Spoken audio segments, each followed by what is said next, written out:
Hi, how are you? Here we go. We are getting ready here to broadcast live over the interwebs. Very exciting day, very exciting show. Sitting here in a hotel room. I don't really need a suit on for radio. I know. But when you're happy and you know it, when you're happy and you know it. That's how we roll today, baby. That's how we are rolling today. 102. 102.30. Starting at 102.30.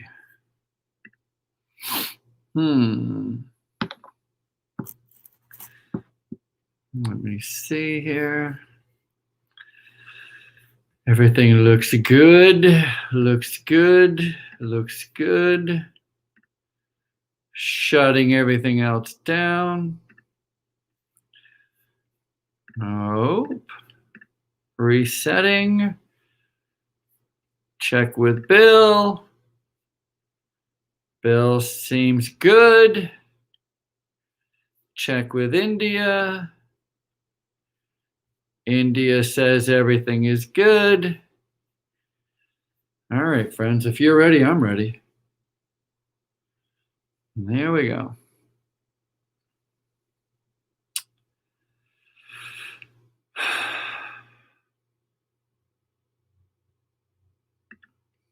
My watch is going to die. What kind of crap is that? What kind of crap is that? Hello, everyone, and welcome to the Ralph Peterson Radio Show. I am your host, Ralph Peterson, and I am so excited to be here. I got to tell you, I can't believe how fast, and I know we say this every year, you know, we're always can't wait to the end of the year, and then the end of the year comes, and you look back with some fondness, and you go, where did the time go? Where has it all gone? I have no idea, but here we go, running, rolling, streaming, screaming straight into 2021. I could not be more excited for the new year. I am so done with 2020. I'm done with all the chaos and the madness and the rules and the regulations. And I don't know if you heard this. I won't spend a lot of time on it, but it's the type of story that comes across your desk once, I think, in a lifetime. And if you don't make note of it, if you let it just go by without highlighting the high points, then you're missing out on a big laugh, a big chuckle. And maybe it's not funny. I'm not sure how to take this at all, but dating, casual dating, that is, has been banned. It is now illegal to casually date in England. I'm not making this up. I swear to you, I am not making this up. I'm reading, this is an actual article that it's really saying that casual dating is no longer permissible in England due to the coronavirus, due to the pandemic and social distancing rules. So here it goes. Here's the rules. You have to maintain 6 feet apart at all times. You have to wear face coverings at all time if you're meeting somebody new. And you have to be outdoors. So there's no indoor, there's no hand holding. You better forget. I used to be, when I was a dating young man, I tell you what, going up, walking a lady home, wondering whether or not I'm going to be able to get a kiss goodnight and whether or not how she's going to take it, if she's going to kiss me back or she's going to get upset, should I, could I, will I, oh. Now, in England,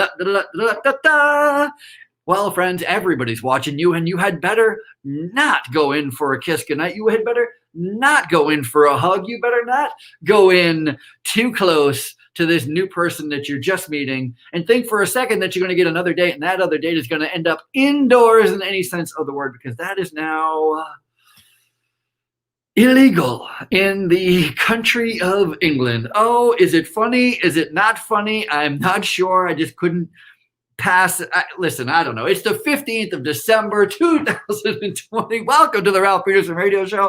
I am very excited. It's the day after my mother's 45th birthday, so I'm very excited about that. Happy birthday to my mom. I know I said 45th birthday, which puts her about 5 years younger than me, but when you're a kid, I remember my mom was celebrating every time she had a birthday, she was always celebrating her 30th birthday, and it was her 10th anniversary of her 30th birthday. It was her 11th anniversary of her 30th birthday. And you don't put that together when you're a little kid. It's kind of like, Mom, that's funny, that's dumb. Boy, I'll tell you what, I'm pushing 50 and I get it, Momsy. I get it. So she is officially celebrating her 45th birthday for the 30th time. So that is very good for her. 30 years being 45 years old. So I say happy birthday to Momsy. Good for her. We have a big show for you today, but before we get too far into it, I know I go off on tangents. What do you want me to do? The first thing we need to get into is to talk about our fantastic community, the IBGR community. The IBGR Network is the place you want to go. That is who's broadcasting us live here on the interwebs all across the world. So welcome, welcome, welcome. So happy that you are with us today. Please go to IBGR.network and you can find there's so much content on IBGR. We are a business radio program. It is a business radio that is put together by business owners for business owners. This is where every entrepreneur in the entire universe wants to be. This is where they should be. You can engage and listen in or interact with any host, including myself, I might add, at IBGR.network. There is a flashing yellow question mark in the bottom right-hand corner. And if you just click on that little button, you can comment, you can make comments, you can ask questions, you can make don't make suggestions. I wouldn't listen to them anyway. You can make comments. You can tell me how much you like my suit. Not many people run a suit when they're on radio, but that's what I'm rolling into today. I'm working here. So, you got to pause for a minute. Everyone's like, we're going to take our lunch break. I said, you go have a sandwich. I'm going to go do 60 minutes of radio. That's how I roll. They're like, how do you get so much done? You just cram it all in, friends. You cram it all in. That's how you get it all done. So what's important to you is what you will do. If it's not important to you, guess what? You're not going to do it. So here we are on the radio, IBGR.network, because it is important to me. I love it here. I love the feedback. I love sharing. I love talking about business and operations, and I'm so happy to be here. You can also see me live. We are live on Facebook and Twitter and YouTube, both on Ralph Peterson's channel. The channels are called Ralph Peterson, or on IBGR. We are live on IBGR right now as well, which is so fantastic because as great as an audience I have, well, IBGR has about 13,000 more followers and viewers than I do. So I'm super happy to be broadcasting worldwide via IBGR social network. Anytime you can hijack or piggyback on somebody else's social network, I say you do it. So that's why we're here. I'm so excited about that as well. So if you would like to watch this in real time, you can go to one of our social media channels. Otherwise, the best way to listen to the show, and I mean the best way to listen to the show, is by getting the app. There is an app, an IBGR app. Go to your app store. It doesn't matter if you have a Android or if you have an iPhone. Go to your app store, type in IBGR, get the radio app, and you can listen. And this is the best. Listen, I'm telling you right now, with peace and love, friends, peace and love. This is what you do. You take your favorite radio program, which of course is the Ralph Peterson Radio Show, and you go outside and you put the headphones in and you do something physical while you listen to the show. That's how you're supposed to listen to radio. That's how you're supposed to listen to music. That's how you're supposed to listen to other radio programs. It's how you're supposed to listen to audiobooks. You're not supposed to sit stationary. You're not supposed to park yourself on the couch and pull up a great book and just going to listen to it. You're not going to listen to it. You know what you're going to do? You're going to fall asleep. You're going to daydream. You're going to go past 60 minutes of great radio content here, and you're not going to hear a darn thing. Do not sit stationary and listen to this show. This show is an action-taking show. It's for people who are on their feet listening. Get the application, put it on your phone, download the app, put up Ralph Peterson Radio Show, get on your feet, go outside, and let's get on with it. It's so fantastic to be here. So great to have you on with me. Talking about operational management, I came across this story that is just so It's so near and dear to my heart. I can't even tell you. I love it. I love it. I love it. Here's the headline: High school dropout. High school dropout starts a company that offers free delivery for restaurants. This is a 21-year-old kid, a kid named Adam Gould, Guild, G-U-I-L-D, Guild, Guide, Guild? I don't know. Adam is his name. He's a 21-year-old guy, dropped out of high school. And for those of you who do not know me that well and know my story that well, I was once a 21-year-old high school dropout. How you doing, friends? And I'm going to tell you this. We're going to get into his story because he created this great little company and he's off and running. And the headline says, it's this, oh my gosh, a high school dropout is smart. Oh my God, a high school dropout can actually do something with his life. Oh my God, a high school dropout is actually intelligent. Listen to me. It's a little disconcerting with this whole title. I dropped out of high school at 16 years old for a whole host of reasons that we can get into. I mean, all kinds of reasons. None of it was because I wasn't smart. None of it was because I wasn't motivated. None of it was because I wasn't intelligent. None of it was because I wanted to give up on myself in my life. None of those things are true. None of those things are true. And I guarantee if you know somebody who is a high school dropout, that they too are not stupid. And they too are not demotivated. And they too are not just waste of life. I wasn't a waste of life. They're not a waste of life. And this kid Adam is proven right here. He too is not a waste of life. That does not to say, I'm going to go on a tangent and I didn't mean to. I'm unscripted. I'm going unscripted, off the script here. I didn't mean to say that education is not valuable because I think that education is the most valuable thing that you can do for yourself. As a matter of fact, if we're talking about goals for 2021, and we should be talking about goals for 2021, education should be on the top of that list. It should be on. I did go back to school. I did drop out at 16. I did. And it was a big mistake of mine. And I wish I never did it. And it put me behind by a lot. And I had to do an awful lot of catching up. But I did do a lot of catching up. And it is worth it. So if you're one of those who dropped out of high school and wondering what you should do next, it is go back to school. All right, I couldn't go back to high school. I was too old. And maybe that's not the place for you either. But go back to school nonetheless. Here's my only thing is he creates an app, a meal delivery app, where he's going to compete with other meal delivery apps. And this guy, Adam, see, this is where education comes in, my friend. He is doing it for free. So he's offering his services, meal delivery app for free or a very low charge compared to other delivery apps. And that, my friend Adam, and everybody knows Adam, you let him know you haven't listened to this show. This podcast, you can go to IBGR.network, listen to the past show at any time. That's the big problem right there. He's doing it for less than everybody else. That's a big lesson that I had to learn in business. I thought the way to win business, the way to win customers, the way to do things was to undercut everybody else. If I could do it cheaper than everybody else, then that's going to be my hook. Here's the thing.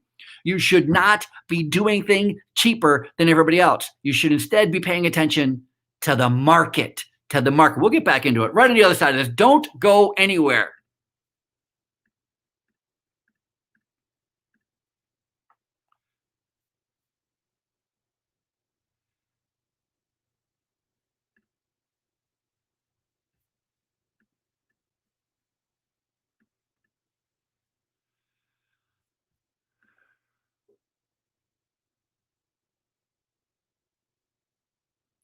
Donna said a post in FB and you said is the last week. Just checking.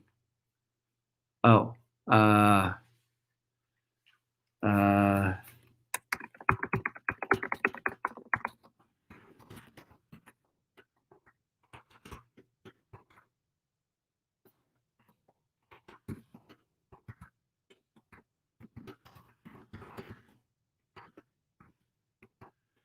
Hey, India, I'm getting a note that we said this is the last show. It's not the last show. Could we change that? Could we change that so that it's not showing that this is our last show on the air? It's not. This is, I didn't see the post, so forgive me for communicating with you via going live here. Hi, everyone talking to India. Everybody just turn away, earmuff it. India, will you give me a thumbs up that you're comprehending this? Please. Please, please, please.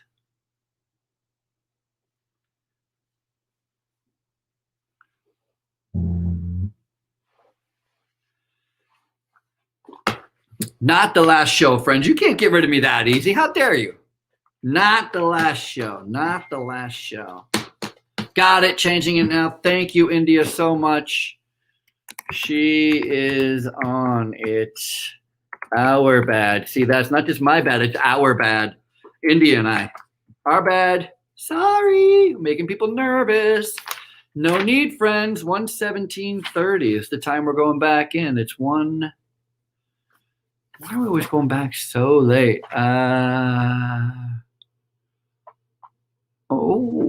My schedule several replays next week if you are scheduled for Thursday or Friday.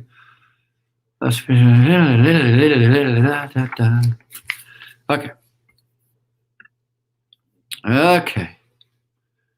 1:16.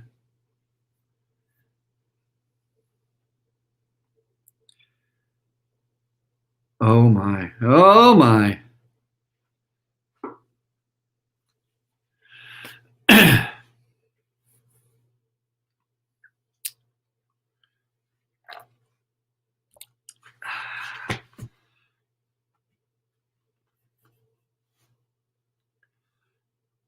All right.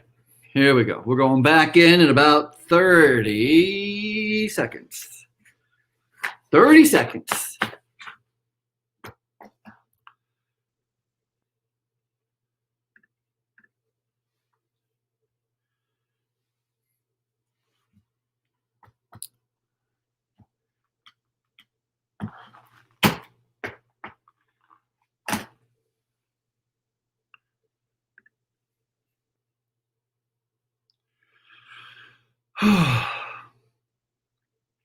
I don't know why my phone watch didn't charge. Hello, everyone. Welcome back to the Ralph Peterson Radio Show. We are so excited. We're on fire over here. Actually, we're in the opposite of on fire up here. We're in the Northeast. I'm recording. I'm doing the show live from Buffalo, New York, up here in a hotel room, hunkered down. It's snowing like mad outside. And in fact, I think we're supposed to be getting like one of those classic nor'easters downstate, Long Island, where I live, where I hail from. And, you know, it's my wife and I we just celebrated our 1-year anniversary. So we're super new in this relationship. And so, as you know, men out there, we're always trying to do the manly thing for our wife, especially our brand new wives. We want to prove ourselves to let her know that she didn't make a poor decision. And we're going to get the biggest snowstorm of our entire marriage. They're talking about like something like 18 to 24 inches inside of 8 hours. And guess who's not there to help dig her out? That's right, me. I don't know how I lucked out, how we scheduled me to come to Buffalo right when the biggest snowstorm hits of the year. 8 hours, 8 to 24 inches in 8 hours. They're saying you're going to go to bed. You're going to go to bed Wednesday night, and she's going to wake up to what they're going to call I hate my husband shoveling duties to get herself out of the driveway to get to work the next day. Oh, big round of applause for me and my husbandry. I'm so good at it. Thank you very much. Appreciate all your support. Oh, foolish me. We're going to be out of the nor'easter. We're just having a little bit of snowflakes here in Buffalo, but I think they're going to get hit really hard. If you are listening on the interwebs, please go to IBGR.network and check out all the offerings there. We have a huge community there. And I'm telling you what, if you're a business owner, if you're an entrepreneur, if you want to be a business owner or an entrepreneur, this has got to be one of those saved websites that you have. I don't know about you, but I have a ton of saved websites. All in my little toolbar up on top of my screen, I have one that just says business. And under that, if I click on that business tab, it has tons of websites that I go to all the time because I'm always trying to find little tips and tricks and information on how to get better, how to serve my clients better, how to be better, how to do more, spend less. This is one of those websites you need to save to one of your favorites. It is IBGR.network. And I'm telling you, this way to listen to this radio show is on your feet doing something else. So please go to your app center, app icon, app store. There it is, store, app store on your phone, and download IBGR Radio. It is going to change your life, because then you'll be able to walk around listening to me. How much fun is that? I mean, come on, there's nothing, and it's Christmas and it's snowing outside. I mean, what's the matter with you? It's so great. I do want to keep talking about this guy, Adam. This guy, Adam Gould, the 21-year-old high school dropout who created his own business. And the reason I want to keep hammering on this is just highlight something that I think is so important in business that I didn't know. It took me a long time. You know, when you read Adam's story, it's kind of fun. And it's also very telling. This kid started his first company when he was 9. His first technology project when he was 9 years old. You know, I mean, this kid was always tinkering, always trying to find stuff out, trying to figure out how to make extra money. I was the same way. I started my own baseball card selling company when I was 15. I went to the Holyoke Mall in Holyoke, Massachusetts. There's a huge sports card expedition. I had to beg, borrow, and steal $50 so I can buy a table. And then, you know, you set up all your cards and you wheel and deal and you try to get people to buy your cards, and you want to get some cards. And I was always terrible at it because there were a lot more cards that I wanted to buy than the ones that I wanted to sell. And so every time I sold a card, I tried to buy a card. It was a stupid. I had no business sense at all, but I was also the first time in business where I had been stolen from.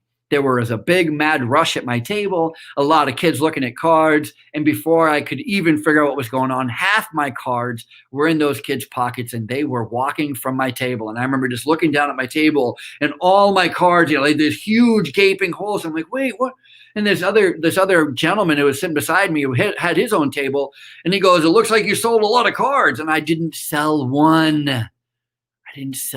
God, I hate it. Oh my gosh. Getting ripped off in business is, oh, what a challenge. What a tough lesson you have to learn. But this kid, Adam Gould, there's a lesson that I hope somebody relays to him. And that is market dictates price. You should not be dictating price, Adam. The market should be. If the market says that people are willing to pay a $2 fee to have their food delivered to them, then you charge them $2.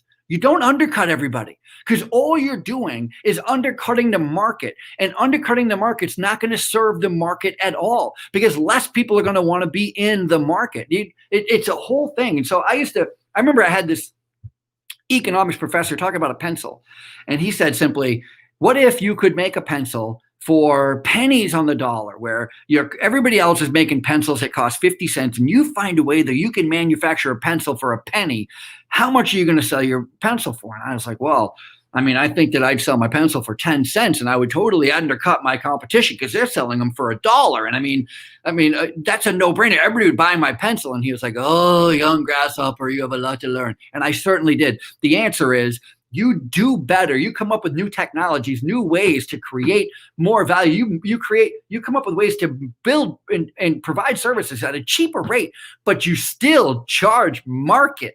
You're leaving money on the table. How dare I smack him upside the head, just like Maloka, who was my he was my favorite economics teacher I've ever had in my whole life. I just adore economics because I adored Maloka, and I like saying his name. And he had his wedding ring was all right. So this is PC.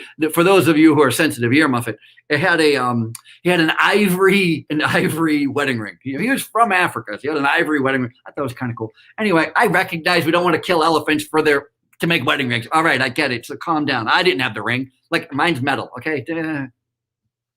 Don't be judging me. Here's another big story coming out for those of us who are looking at 2021 and wondering if we are prepared. And here's a shocker. And I've been talking about this for a long time, actually. As soon as, I got to say that my biggest competitor when it comes to staffing right now is the United States government.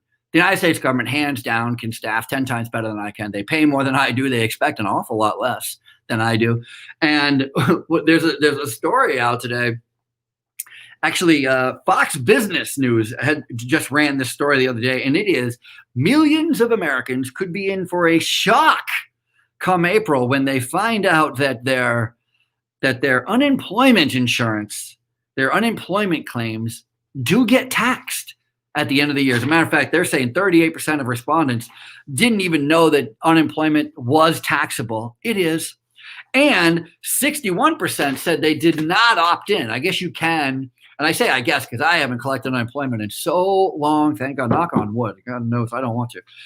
But I guess they have an opt-in option where when you first sign up for unemployment, you can ask them to hold 10% of that unemployment and send it to the IRS so that it'll alleviate some of your tax liabilities. But they're saying 61% said that they did not do that, number one. And number two, they have not put any money aside for their unemployment taxes that they're going to be paying from their income tax in 2020 or 2021. And listen, you're hearing it now. It's the 15th of December. You have plenty of time to start putting $20, $30 away a week, maybe $10 a week, something.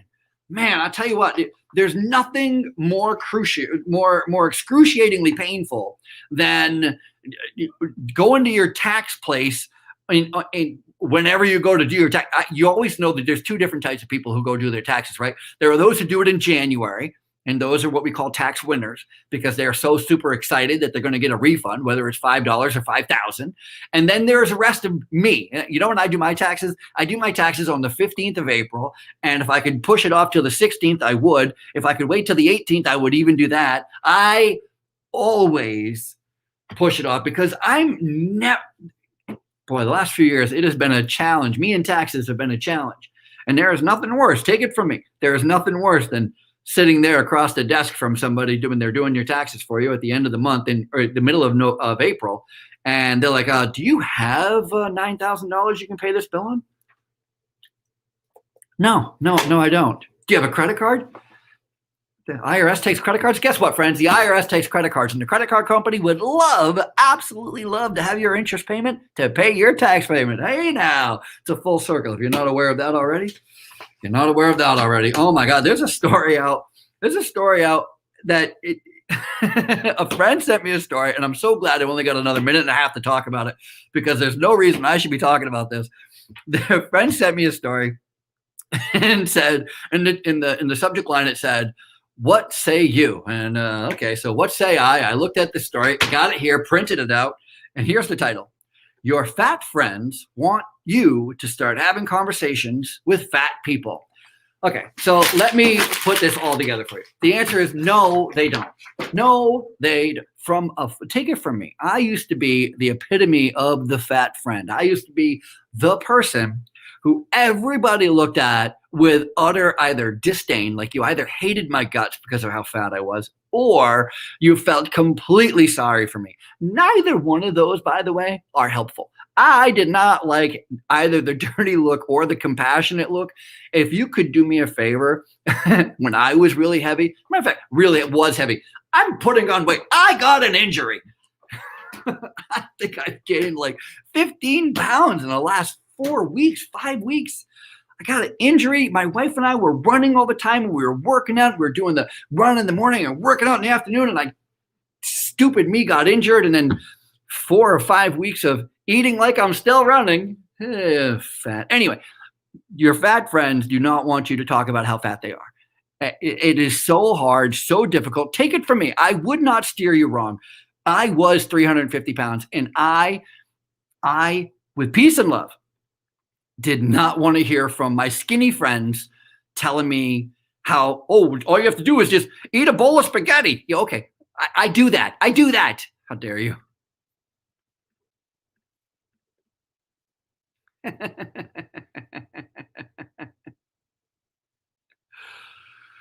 All right, let me see here. Bill looks good. India, are we all good still? Please say yes. Please say yes. All right. Okay. Yes, I ran along. Darn it. I was trying to keep the story at the end so that, you know, it was what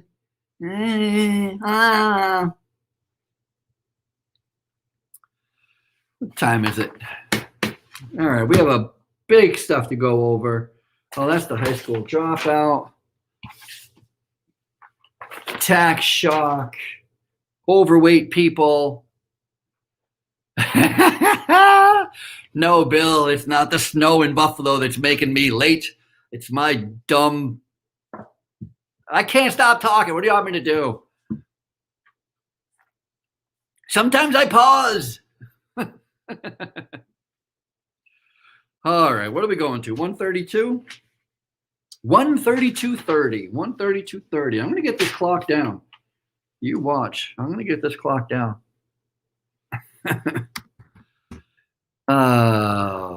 India, we're still good. Good. You said yes, we are. That's good. Okay. You know, what's weird is I'm normally broadcasting from my studio. In my studio, I have 3 screens, and so I have everything spread out. I have India on chat. I've got the program manager on another chat. I've got my script in front of me. I have news articles. I have my timer. But now, because I'm on the road, I have like this singular one tiny little Mac screen. I'm trying to fit it all in. It's a nightmare. You know, first world problems, right? Can't get it all on one screen. Everything's small. I'm trying to read. What are you going to do? 132.30. See ya, Dairy Queen. We have a lot to talk about still. Ferris wheels.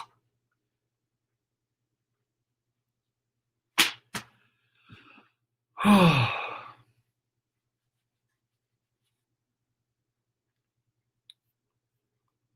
right, here we go.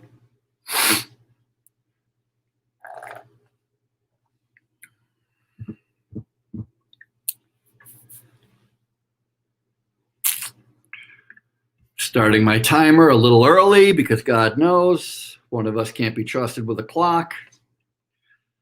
That's what happened to me last time, though. I thought, I have time because I added extra time, and guess what? I didn't have time. Hello, everyone. Welcome back to the Ralph Peterson Radio Show. Our quarter 3. Oh my gosh, we're halfway through. Halfway through. We have so much more to get to.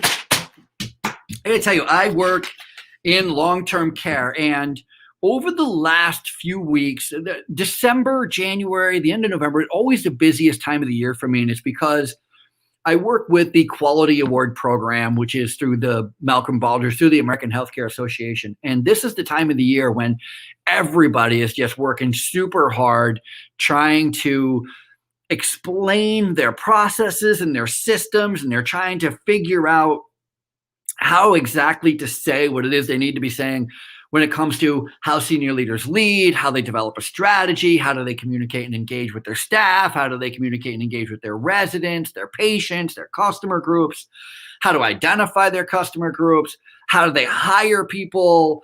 It's such a great process. But one of the things that we're always looking at is proof.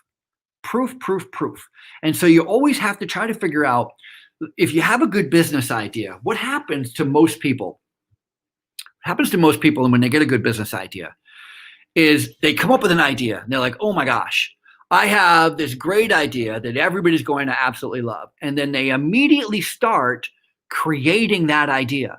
They want to see it in reality. So if it's a new app, they spend all their time, all their efforts, all their money, even thousands of dollars in resources creating this new app or this new product or this new service before they ever attempt to sell it. They never attempt to sell it until they have it created. And then what often happens is that's when they find out that there's no market for it. They can't find anybody to buy it. And so they've spent all this time, all this money, all this effort, all these resources on creating something that they can't sell.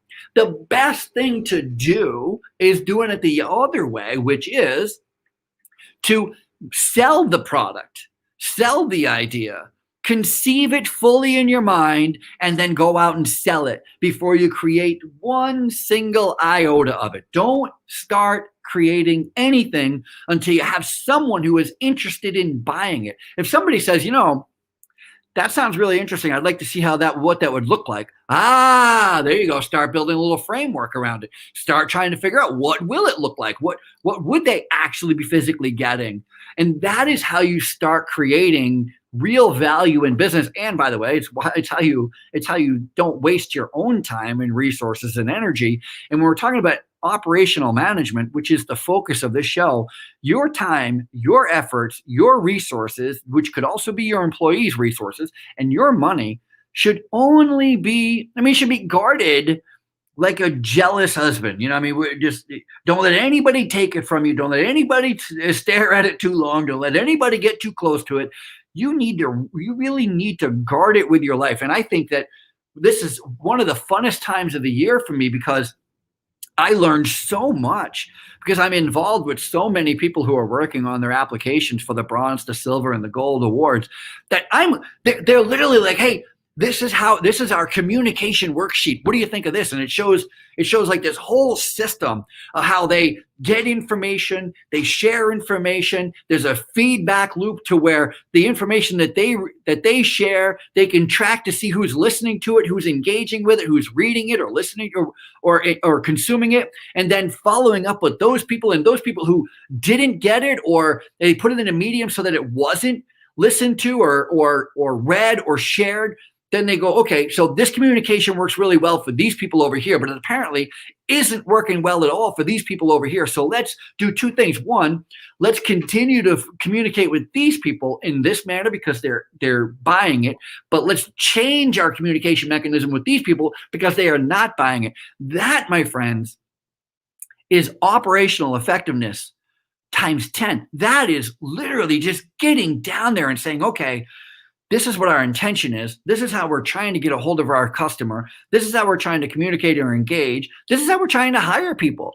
Hiring people has got to be I got to tell you right now, this funny thing, and I might have brought it up before already because I've talked about Rich Dad, Poor Dad, which is a book that I think everybody should read. But one of the big concepts in Rich Dad, Poor Dad is it's not about how much money you make. It's about how much money you keep. You're like, oh, okay. So it's about making more, spending less, kind of. And it sort of is. But it's really about concentrating on the money you keep instead of just the money that you make. And in staffing and hiring, we do not have, not in my business anyway, in many of the facilities that I'm familiar with, we do not have a challenge with hiring people. We have a challenge with keeping people. And so we're able to hire like at a record pace, but we're not able to keep. And so then you have to ask yourself, why is that? What is happening down at the visceral level here? How far down can we drill? Is it important? Let me ask you this here. Is it important to know why we're not able to keep staff? I would argue, I see you all nodding your head along. The answer is 1,000,000%. Well, then let's take another question. You have a bunch of products on the shelf and they're not buying. Nobody's buying them. Is it important to consider, to research, to think about, to look into why people are not buying your product? Again, head nodding, right? The answer is 1,000,000% yes. So how do you look at those things? How do you test your products? How do you test your services? Is there a benchmark that you're looking at? Is there a communication guideline that you're looking at? Is there a open rate that you're looking at? Is there a sales rate that you're looking at? Is there a error rate that you're looking at? How are you measuring the success of your communication? How are you measuring the success of your hiring protocols? How are you measuring the success of your general orientation? How are you measuring the success of the product or service that you created? That loop of trying to figure out, is it working? Proof of life, proof that it's working, proof that it isn't working, I think is one of the greatest questions that all business entrepreneurs should be asking themselves on a daily, maybe not on a daily basis. We get bogged down with the minutia of stuff, but the other part of that is the one of the traps that we fall into when we're focusing on what is not working is we only focus on what is not working. And so you've heard the whole phrase, to turn a phrase, that, the squeaky wheel is what everybody pays attention to and what everybody gets on. I got to say, I'm going to bring back up my friend Adam here to just do another marketing example. The kid who made the high school dropout, who made, it's proof that high school isn't for all of us. Okay. That's what the high school drop. I don't know why I'm so stuck on it. I take it personally. That's why. Because I felt stupid in high school. I really did feel stupid knowing that I was not stupid. I knew I wasn't stupid, but I felt stupid. So I don't know. Put that. I don't know where to put that. Take that, and I don't know. We can ruminate on it for however long we need to. But there's this whole nice example about where to spend your time and your resources on. And the knee-jerk reaction is to spend your time and your resources on what we're doing wrong, how to fix what we're doing wrong. And I fall into that myself. But I remember I heard this great analogy regarding a salesperson. And so a sales manager has two salespeople working for them. One person is selling 10 apples a day, and the other is selling 100 apples a day. And you only have a limited amount of time and resources to invest in one of your salespeople. And so who are you going to invest all your time and effort in? And when I was a young entrepreneur, when I was first trying to figure all this stuff out, I would have said, when maybe you too, that I would spend all my time and resources with the kid who's only selling 10 apples. I mean, because he's obviously the one who needs the most help. I mean, you have one person selling 100 apples, that seems to be pretty great, and one person selling 10. So why can't we get that person who's selling 10 up to selling 100? Then I'll have 200 apples being sold. Here's the truth, though. You could increase, let's say you did that and you just followed, it just makes sense to put all my time and resources in the kid who's only selling 10 apples. What is your expectation, reasonable expectation about what you're going to be able to do for this kid? I mean, even if you got him to sell 100% more than he currently sells, that's only 20 apples. However, if you spent your time and resources on the kid who's selling 100 apples and you only got 20% return on, he only got 20% better, that's 20 apples. And so imagine if you spend all your time and resources on the kid who's spending, and so by the way, if you spend all your time and energy on the kid who's selling 100 apples and you only get 20% return, you just got twice as 100% more than the other kid. Yeah, 100% more than the other kid. I mean, that's why we should be it's important to go over your problems. It's important to recognize your issues, but it's also important when you're looking at when you're looking at proof of life, don't just look at what everything's going right. Don't look at the products or services that you're killing it on. Or don't look at the ones that you're not killing it on. I mean, the ones that you have problems with. Look at those products and services that you are doing everything right on. Those are the ones that you got to keep moving forward. Case in point, I know we're tied up against the hour here, but I own a management company and I work in nursing homes. And so the biggest challenge for me over this past year has been, how do I continue working in nursing homes when the visiting, going to nursing homes, going to meet with new clients and introduce myself and all that has been really, really challenging. And what I've done is I created an online nursing home called the Standard Health and Rehab. You can go to the standardhealthandrehab.com right now, and you'll see it's a nursing home, a 100-bed nursing home that I created, that I am offering my housekeeping and laundry services on as a model. So now I'm able to do the same thing, pretty close to it anyway. Actually, I'm even able to offer more services than I was before by focusing on something that I was already doing right. I was already doing a good job with housekeeping and laundry. Now, because of the pandemic, it forced me to relook at that business model that I already had in place, that I already had the policies in place. I'm already an expert in my field, and just be able to concentrate on it. Now, all of a sudden, I've opened up opportunities that I would have never known existed had I not started to concentrate on and looking at how to make what I already do better. And that's the focus. All right. That was a little better. That was a little tighter. Better. Tighter, maybe. Indy, are we still all good? Last segment up, we're going to be talking about some good news. Good news out there in the world to wrap up this holiday week of yours, or the week prior to the holiday, whatever. Good. Last segment of the day. Oh, timing on the close is right on the mark. Look at me. Hey now. Hey now. Whoop, whoop.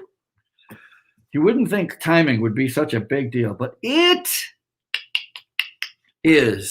It is. It is. It is.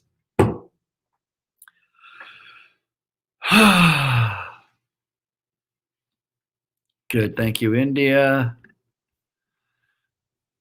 Thank you.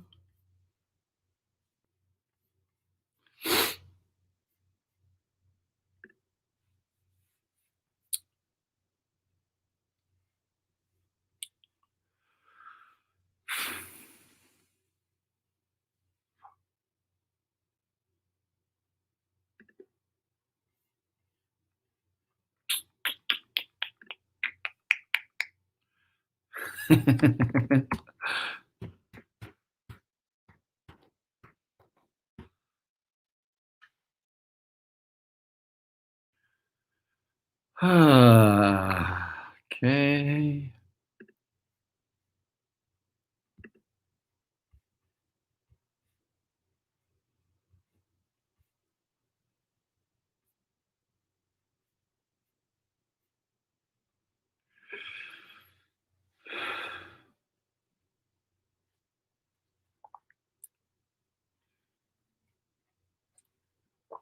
$146. We're going to 147.30.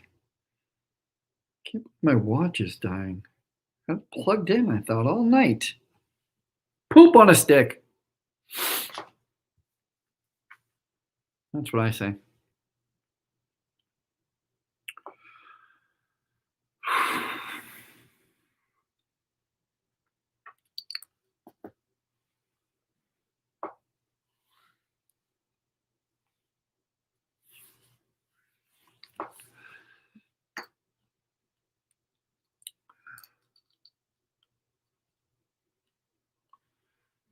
All right.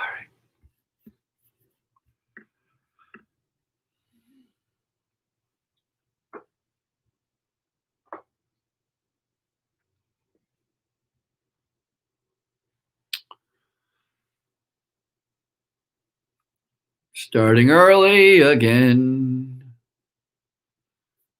Because if I don't, I get in trouble. Hello, everyone. Welcome back to the Ralph Peterson Radio Show, the final segment. We are on our last segment of the day. Only a couple more weeks left of 2020. Thank you so much for joining us here at the IBGR Radio Show. The big thing that I would want to end the show with, there's a couple of things. I like to end it on a positive note, but maybe we'll just talk about a little bit of, I'm going to take a bad news story and I'm going to spin it so it's good news. But first, let's talk about a couple of good news stories. One, I don't know if you heard about this, but I heard about there was a chain of cars that went for like 2.5 days, people in a drive-through, where the people in the front were paying for the people behind them. And this whole chain of strangers buying one another's meal, it was at a Dairy Queen drive-through. And it happened in Brainerd, Minnesota, of all places, and it was 900 people, 2.5 days. So I have never been a part of one of these situations. I've purchased lunch for the person behind me, but I knew who the person behind me was. It was like one of those things. I've never done it for a stranger in a drive-thru. You just go up and pay for the person behind you. But I did one time, sneaky. Actually, I wasn't trying to be sneaky. I wasn't intentional about it at all, but it was so funny. I got turned around. This was a few years ago. I got turned around. I was in a part of a state or a town I did not know, and I got turned around. And so I had to, my GPS was like telling me to turn around. So I make a U-turn. And there's a Dunkin' Donuts. And so there's a drive-through at the Dunkin' Donuts. And so I just figure I'm going to just drive. I have no intention of going through the drive-through. I just want to turn around. So I'm figuring I could just drive around the building and come out the other side. Well, the drive around the building to the other side was the drive-through lane. There was no other lane. And so I just drove right past the little speaker that asked me if I wanted something because I didn't want something. And I turned the corner and there's another 2 cars in my way. So they're ordering food or had already ordered food. And unbeknownst to me, there's somebody come up behind me and they ordered food. So now to the people inside the drive-thru, they have 3 cars waiting for them. The truth is, I was the 3rd car and I hadn't ordered anything. So when I got up to the window, they hand me a coffee and a bag full of food. I had to pay for it, of course. And I was going to say, that's not me. I was just driving through, but I didn't. Instead, I just paid for whatever. I was like, this is just going to be the funniest story or the worst story. And, it turns out I got a nice little bagel and a coffee. So I love the idea that the next car came up and they're like, did you order? Yeah, we just ordered. And, nobody knew that they had. All right. Maybe it wasn't that funny of a story. It's funny to me. 900 strangers bought one another meals at Dairy Queen. And why I think that is such a fun story to tell is because Dairy Queen is one of those companies that are on the verge of not doing well coming out of 2020. There's this whole story of this whole prediction of stores and restaurants that are not going to come out of 2020. It doesn't look like they're going to come out of 2020 faring all that well. And the story, oh my God, I almost forgot to talk about Sia. You guys all know Sia, the music artist Sia. She went into a Walmart in Palm Springs, California the day before Thanksgiving and decided to just buy everybody's groceries. Love that story. That's so fun because I think one of the funnest things about that story for me is that there's actually pictures of her. If you go look it up, just put Sia at Walmart, you Google that, you're going to see pictures of Sia, which, if you know anything about Sia, she always hid her face. You never knew what she looked like. She was the type of artist that never wanted to be in the limelight for her looks. And so it's fun just to see what she looks like. I'm like, there's pictures of Sia. I didn't even know who she was. Anyway, so she went out and did a nice thing. But I'm going to just go through the list of restaurants that experts, I'm using air quotes, experts are saying that may not be here for very much longer. And I'm telling you, this list is, it's interesting. Boston Market, which I think has the hands down best chicken pot pie that's out there, is Boston Market. Steak and Shake is not going to be around much longer. They're hurting. It's crazy. Red Robin, by the way, I should tell you about Red Robin. Red Robin is the home of bottomless fries. But that means they'll just keep bringing you French fries. To say that that's a thing, and I didn't know that was a thing, is there anything better than bottomless French fries? I remember the only time, I think it actually is the only time I've ever been to a Red Robin. I was speaking at a conference. I got out of there and not to brag, but I did well. I gave this great lecture on engaging leaders or something. I don't know what the title was. And everybody was super complimentary. And I get out of there feeling like I was the greatest man on earth. And I check my email and I got this scathing email and voicemail from my boss at the time, who was quite upset that I was off speaking on my own time rather than putting a proposal together. And I had better get that proposal together in, 8 seconds or whatever was going to hit the fan. And so I remember there was right across the street, there was a big shopping plaza and there was a Red Robin restaurant. I'd never been to a Red Robin, but I go in there. I'm super stressed out now.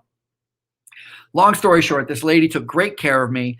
And it seemed like every time I looked up, she brought me a new basket of French fries. And so I immediately fell in love with her. And it was the only time that I had ever considered giving anybody 100% tip. I had never even thought about that before, but the bill wasn't very much. It was like $15 and change. And I was like, you know what? This lady is so fantastic. She's giving me free French fries. And so whatever the tip bill was, I doubled it. So it ended up being like $30 and change, $31 and change. But I remember I felt so amazing for doing that. And then she stopped me on the way out of the door because she saw the tip and she was so thankful. She's like, oh my God, I can't believe you did that. It's so nice of you. We had like this fantastic moment. I was like, oh, you have no idea how much you just saved me. And you were bringing me French fries. And she's like, but that's our policy. And you didn't have to tell me that. I didn't know. Oh, you could have just said you were just being nice. It was so great. And to think that Red Robin's on the chopping block. Tim Horton. How is Tim Horton on this list? I'm in Buffalo, New York right now. I got to tell you, I don't know if Tim Horton's headquarters is here in Buffalo, but they ought to be, because they are there's a Tim Hortons on every street corner here. It's like there's more Tim Hortons than there are Starbucks here in Buffalo. And that says a lot, to say that Tim Hortons might be on the chopping block. Perkins Restaurants might be on the chopping block. Marie Callender? Seriously? This is a crazy, crazy, crazy list. Hooligans, Pie Five. All right, I'd never heard of Pie Five, but it's a pizza place. Ruby Tuesdays, Friendlies. All right, let's be honest. I'm surprised Friendlies is still around. There used to be, when I grew up, there was a restaurant called there was a department store called JJ Newberry's, and inside JJ Newberry's had a malt shop in there, and I think if it wasn't Friendlies, it was kind of like a precursor to a Friendlies, and that's what Friendlies always reminds me of. This old time, sit at the counter, get a milk, a milkshake or a root beer float or something.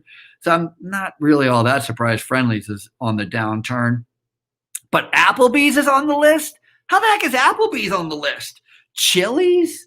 Buffalo Wild Wings? I mean, this list is truly insane when you start thinking about that this pandemic has kind of, and I'm sure that it didn't all happen from the pandemic. I'm sure there were probably some decisions that were made along the line that perhaps led to this, but it only just got exacerbated. Hooters is going under.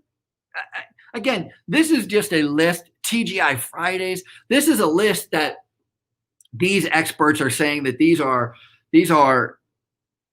locations, these are restaurants that are falling on hard times, and the prediction is they're going to have a real struggle coming out of 2020 into 2021 with any kind of veracity at all. Subway? What? How is Subway on it? Five Guys? Five Guys is on this list.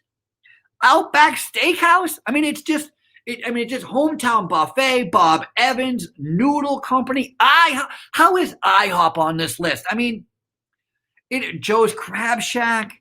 This list just goes on and on and on. And I got to tell you that it is crazy to think that these organizations may not be able to live through this pandemic. But let's put a positive spin on this. I remember back in 2013, maybe 2014, I had some good friends of mine who bought a boat. And this boat was like the biggest, best boat any of us had ever seen. And they were so super happy and so super proud of it. And they were taking all of us out on the marina out in Newport, Rhode Island. And they just loved every square inch of this boat. And I said, how did you guys afford a boat? And they just smiled, and, they were in the right place at the right time, because if you remember, for 2013, 2014, we had a huge economic downturn. There was a big problem in the economy. A lot of people were losing money. And because of that, there were people who literally had luxury items, i.e. a big boat, and some other things that they had that they could no longer afford and had to sell off cheaper than probably they wanted to. And there were people in a position to grab them up. And so, listen, for those restaurateurs who are, biding their time, I have a friend of mine who just opened a brand new hair salon in Virginia. And you'd think, well, who the heck opens a new business in the middle of a pandemic? Well, I'll tell you, people with some foresight, people with a little bit of cash. These are a lot of eateries. These are a lot of places that are going under, that are shaky right now. And I mean, even if 1/4 of them actually goes under, that means there's a lot of opportunity for those of you out there who are looking to start your own thing. Maybe 2021 is your year. Maybe it is your year. Maybe this is the year for you to live all your dreams. It's certainly going to be my year. Let's stand by. Let's do it together. Thanks for listening to Ralph Peterson Radio Show. We will talk to you next week. And that's it, my friend. That's it, my friend. Let me log off. Bill is being very complimentary. Thank you, everyone, for watching and listening. at the Ralph Peterson Radio Show.